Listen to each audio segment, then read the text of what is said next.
The SEC is out there supposed to protect investors like me and you from bad schemes, scams, and frauds. But what if I told you that the SEC was responsible for a $15 billion loss just with one token? Yep, 15 billion SEC. Let's get into it. And if the name John Deaton came to mind during any of that intro, you are a very well-informed person. Ripple versus SEC, this is how much the SEC's action have cost investors, according to crypto law founder. Love the graphic, by the way, XRP versus SEC.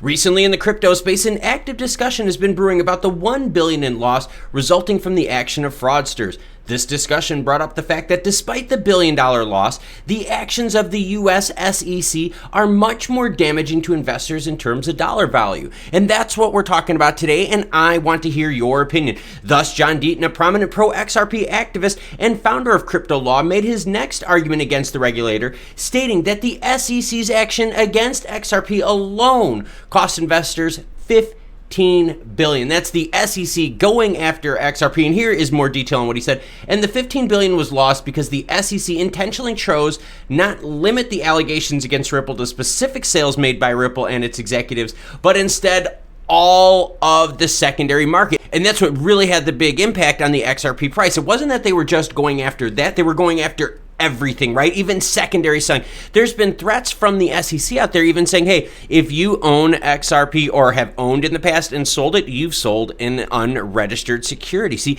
the SEC is trying to use fear to get you. Now, Deaton's out there, and he's out there to represent a whole bunch of pro-XRP investors and enthusiasts. He right now has over 72,000 people that are fighting the SEC in a lawsuit saying, SEC defamation damages, you heard us, $15 billion. So now let me ask you this. Does the SEC, and you know what? Let's go big screen. All right, let's do a little bit of role playing here, PG-13 style for you, okay? What we're gonna say is that XRP won their case against the SEC. So now let's say that happens. Does John Deaton really have a solid case to go after $15 billion worth of damages? He's representing 72,000 plus people, it's growing every day by the way, that are going after the SEC for damages.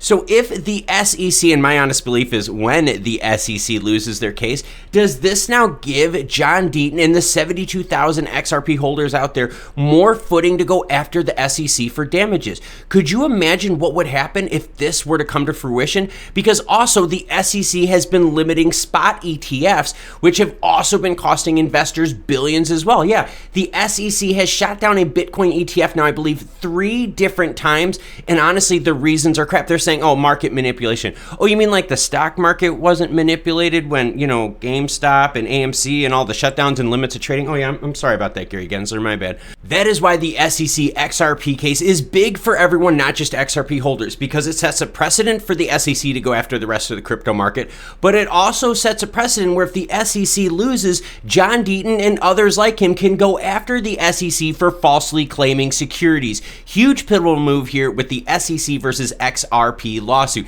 Now, if you want to hear about a really big XRP scam where they use the likeness of Brad Garlinghouse and Ripple Labs, check out this video right here.